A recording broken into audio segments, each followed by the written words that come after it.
Hello students. कुछ बच्चों को ये प्रॉब्लम आ रही थी कि जैसे हम हिंदी मीडियम से टेंथ में पढ़ के आए हैं और हमें इलेवेंथ में इंग्लिश में कुछ प्रॉब्लम्स आ रही है। तो उसके लिए मैं अब अपने खुद के कुछ वीडियो बना रहा हूँ जिससे कि उनको थोड़ा और बेटर समझ में आ जाए। तो उसके अंदर सबसे पहले हम जो डिफरेंट एटॉमिक मॉडल्स हैं उनके बारे में कुछ स्टडी करेंगे कि वो क्या हैं, कैसे उनको डिस्कवर किया गया, क्या उनके अंदर मेन पोस्टुलेट्स थे, क्या उनकी लिमिटेशंस थी। ठीक है।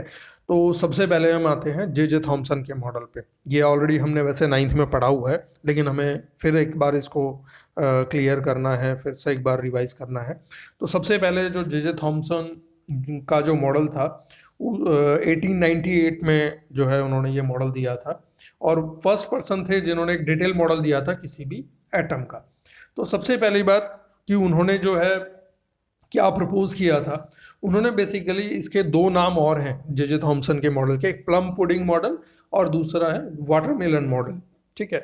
तो बेसिकली ये होता क्या है, जैसे आपने सभी ने वाटरमेलन देखा हुआ है, तरबूज जिसको कहते हैं। तो उसके अंदर बेसिकली क्या होता है कि उसके अंदर पूरा जो है वो लाल होता है, और उस लाल के अंदर कुछ उसके काले काले बीज होते हैं। तो उसी तरह से जे जे थॉमसन ने अपने मॉडल की तुलना उसी से की। उसने कहा कि जैसे उसका जो मेन हरा पार्ट, रेड पार्ट है, जो भी उसका ज़्यादा पार्ट है, वो क्या है, पॉजिटिवली चार्ज पार्टिकल्स हैं। और उनके अंदर बेसिकली क्या है, जो ब्लैक सीड्स हैं वो एक नेगेटिवली चार्ज स्पीसीज है। ठीक है।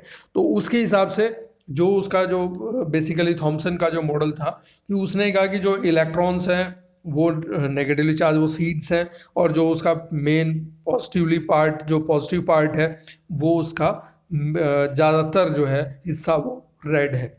और उसने बेसिकली ये भी कहा कि जितने पॉजिटिव पार्ट हैं उतने ही नेगेटिव पार्ट हैं। ठीक है। और जो उसका मास है एटम का, वो पूरी उसके अंदर यूनिफॉर्मली डिस्ट्रीब्यूटेड है। तो सबसे पहला जो उसका पोस्टुलेट था कि एटम पोसेसेस स्फेरिकल शेप, कि एटम का शेप कैसा है, स्फेरिकल शेप है, और उसका जो रेडियस है वो 10⁻⁻10 है, और उसके अंदर पॉजिटिवली चार्ज जो है वो यूनिफॉर्मली क्या हो रखा है, डिस्ट्रीब्यूटेड है। दूसरा उसने एक और पोस्टुलेट कहा था कि जो मास है एटम का वो यूनिफॉर्मली डिस्ट्रीब्यूटेड है। जैसे हम जो तरबूज देखते हैं उसके अंदर जो उसका लाल हिस्सा है वो पूरे के अंदर फैला हुआ है, किसी एक जगह पे पर्टिकुलरली कंसंट्रेटेड नहीं है या एक जगह इकट्ठा नहीं है। ठीक है। तो ये जो था, इसी तरह से प्लम पुडिंग, जैसे केक होता है, केक वगैरह जो होता है वो उसका मेन हिस्सा हो गया, रेड पार्ट हो गया, और उसके अंदर कुछ हमारे ये रेजिन्स वगैरह, किशमिश वगैरह, ये चेरीज वगैरह लगी होती हैं, तो वो क्या हो गया, उसका नेगेटिव पार्ट हो गया। ठीक है। तो उसका जो जे जे थॉमसन का जो मॉडल था कि उसने, उसकी लिमिटेशन क्या थी, देखो सबसे पहला पर्सन तो था, he was the first person जिसने जो है सबसे पहली बात एक एटॉमिक मॉडल देने की कोशिश की थी। लेकिन उसकी लिमिटेशन क्या थी, उसकी लिमिटेशन ये थी कि उसने इलेक्ट्रिक न्यूट्रलिटी तो बता दी कि पॉजिटिवली पार्ट है, रेड पार्ट जो है वो पॉजिटिव पार्ट है, उसमें प्रोटॉन है, और उसके अंदर यूनिफॉर्मली डिस्ट्रीब्यूटेड इलेक्ट्रॉन्स हैं। लेकिन वो एक्सप्लेन नहीं कर पाया क्या कि बाद में जो रदरफोर्ड का जो अल्फा स्कैटरिंग एक्सपेरिमेंट आया, उसके अंदर जो मेन पोस्टुलेट्स आई, जो मेन उसने स्टडी की रदरफोर्ड ने, उसके बारे में ये मॉडल कुछ भी एक्सप्लेन नहीं कर पा रहा था। तो उसके कारण जो है फिर हमारा आया रदरफोर्ड का न्यूक्लियर मॉडल।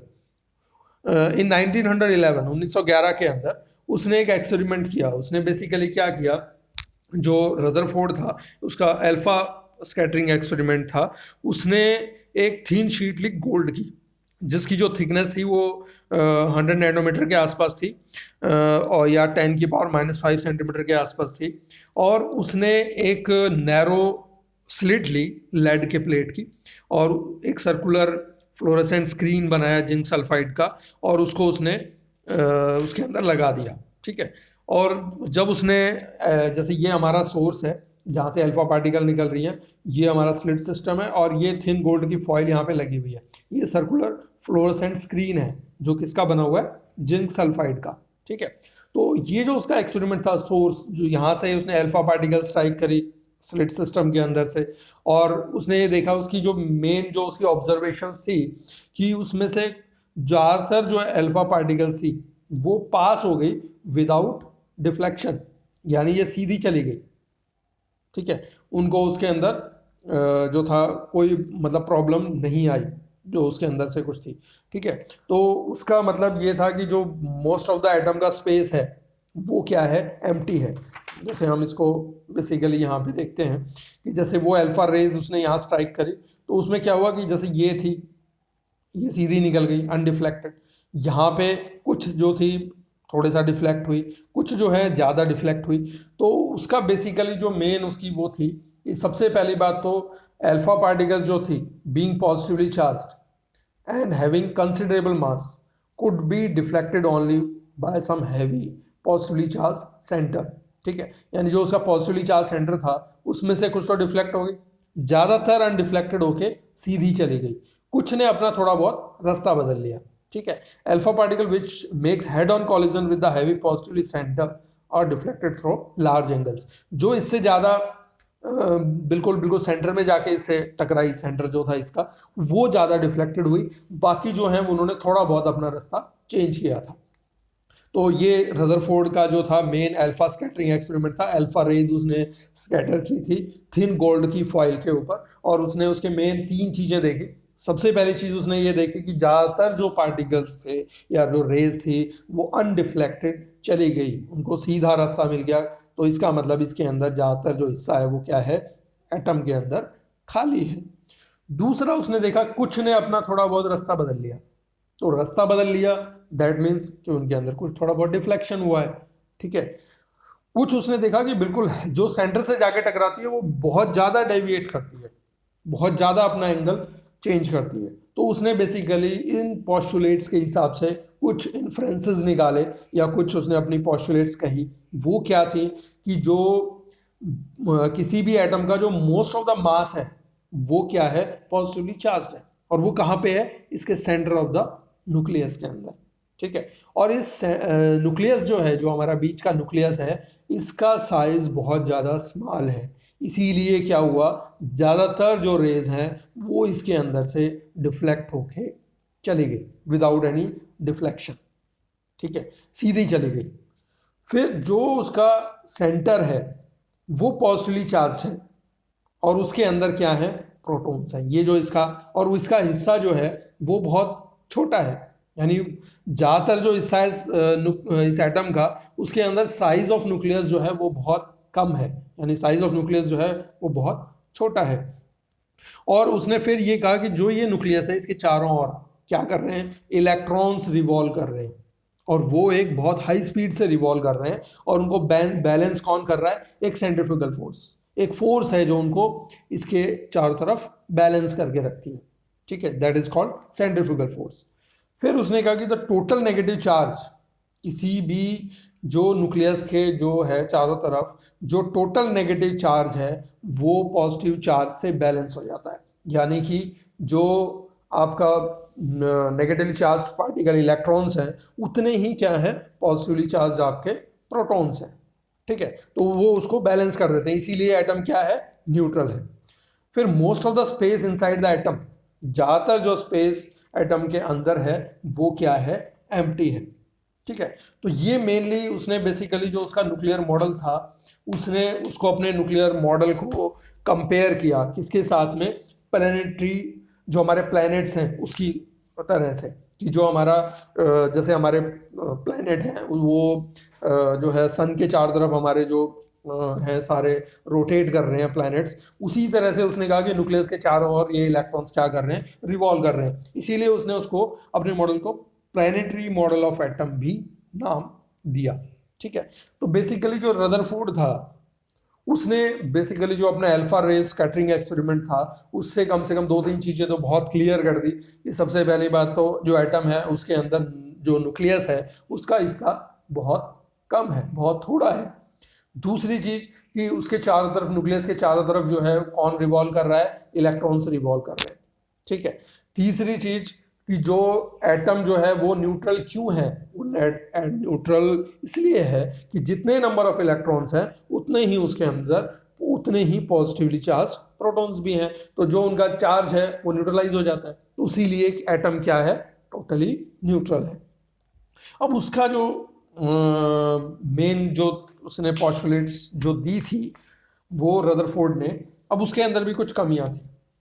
अब उसकी कमियां क्या थी, देखो सबसे पहली बात, वो स्टेबिलिटी ऑफ एटम के बारे में नहीं बता पाया। कैसे नहीं बता पाया? देखो उसने बेसिकली ये तो कहा कि इलेक्ट्रॉन्स क्या कर रहे हैं, रिवॉल्व कर रहे हैं इस न्यूक्लियस के चारों ओर, ठीक है। तो जब वो इसके चारों तरफ रिवॉल्व कर रहे हैं तो कभी तो उनकी एनर्जी कम होती होगी और कभी उनकी एनर्जी ज़्यादा भी हो सकती है। तो अगर उनकी एनर्जी कम हो गई तो वो न्यूक्लियस से आके क्यों नहीं टकराते, और ज़्यादा हो जाती है तो वो इस एटम से बाहर क्यों नहीं निकल जाते। तो इसके बारे में वो कुछ भी नहीं बता पाया, ठीक है। तो उसकी सबसे पहली जो कमी थी, he fail to explain the stability of an atom. वो एटम की स्टेबिलिटी के बारे में नहीं बता पाया कि एटम स्टेबल क्यों है।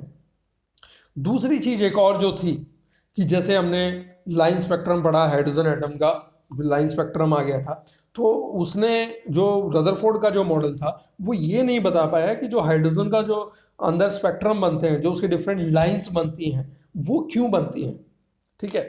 अगर इलेक्ट्रॉन कोई भी कंटिन्यूसली एनर्जी लूज कर रहा है तो वो एटॉमिक स्पेक्ट्रम जो है वो कंटिन्यूसली लूज कर रहा है तो कंटिन्यूस होना चाहिए, पर उसके अंदर तो डिफरेंट लाइंस बनती हैं हाइड्रोजन स्पेक्ट्रम के अंदर, तो वो क्यों बनती हैं। तो इसके बारे में भी वो कोई भी एक्सप्लेनेशन नहीं दे पाया था। तो आपने जैसे 9th में भी ये चीज़ें पढ़ी हैं, अब आगे हमने इसको थोड़ा बहुत और डिस्कस किया है। तो बेसिकली जो हमने यहाँ पे उनके जो पॉजिटिव पॉइंट्स हैं और जो नेगेटिव पॉइंट हैं, तो सबसे पहली बात तो अब ये क्लियर हो ही गया होगा कि जो बोहर का मॉडल, जो सबसे पहले सॉरी थॉमसन का जो मॉडल था, जे थॉमसन का, वो फर्स्ट मॉडल था।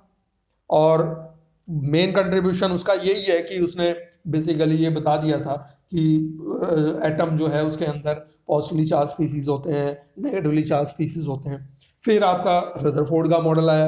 रदरफोर्ड के मॉडल ने जो है आपको ये बता दिया कि एक न्यूक्लियस जो है एटम के अंदर बहुत छोटा होता है और ज़्यादातर जो एटम का जो हिस्सा है वो खाली है और उसके अंदर उसके चारों ओर इलेक्ट्रॉन्स जो हैं वो रिवॉल्व कर रहे हैं, और टोटल नंबर ऑफ इलेक्ट्रॉन्स और प्रोटॉन्स क्योंकि बराबर हैं तो इसीलिए वो क्या है, न्यूट्रल है। और ज़्यादातर जो स्पेस है एटम के अंदर वो क्या है, एम्प्टी है। लेकिन उसकी कमियां क्या थी कि एक तो स्टेबिलिटी ऑफ एटम के बारे में नहीं बता पाया कि अगर इलेक्ट्रॉन्स रिवॉल्व कर रहे हैं तो उनकी एनर्जी कभी ज़्यादा होती होगी, कम होती होगी, तो उसका क्या फ़र्क पड़ता है। दूसरा, वो एक्सप्लेन नहीं कर पाया कि जो हाइड्रोजन एटम के जो डिफरेंट डेफिनेट लाइंस बनती हैं या लाइन स्पेक्ट्रा बनता है हाइड्रोजन का, वो इंद्रधनुष जैसे वो कलर छोड़ता है तो वो क्यों छोड़ता है। तो ये उसकी कुछ शॉर्टकमिंग्स थी हमारे रदरफोर्ड के मॉडल की। अब उसके बाद हम जो है बेसिकली जो हम नेक्स्ट टॉपिक लेंगे वो लेंगे एटॉमिक नंबर, मास नंबर, इनके बारे में जो हमने ऑलरेडी थोड़ा बहुत तो पढ़ा हुआ है लेकिन हमें फिर इसको थोड़ा सा रिवाइज करना है, वो करेंगे। और उसके बाद फिर हम जो हमारा नेक्स्ट जो है हम बोहर मॉडल के बारे में डिस्क्रिप्शन के अंदर पढ़ेंगे कि उसकी क्या मेन पोस्टुलेट्स थे, क्या उसके लिमिटेशंस थे, ठीक है। तो वो चीज़ें, अब इसको आपको मेरे ख्याल से ये दोनों चीज़ें आपको मॉडल्स क्लियर हो गए होंगे। अगर आपको फिर भी कोई प्रॉब्लम है तो आप मुझसे ईजिली पूछ सकते हैं। Thank you.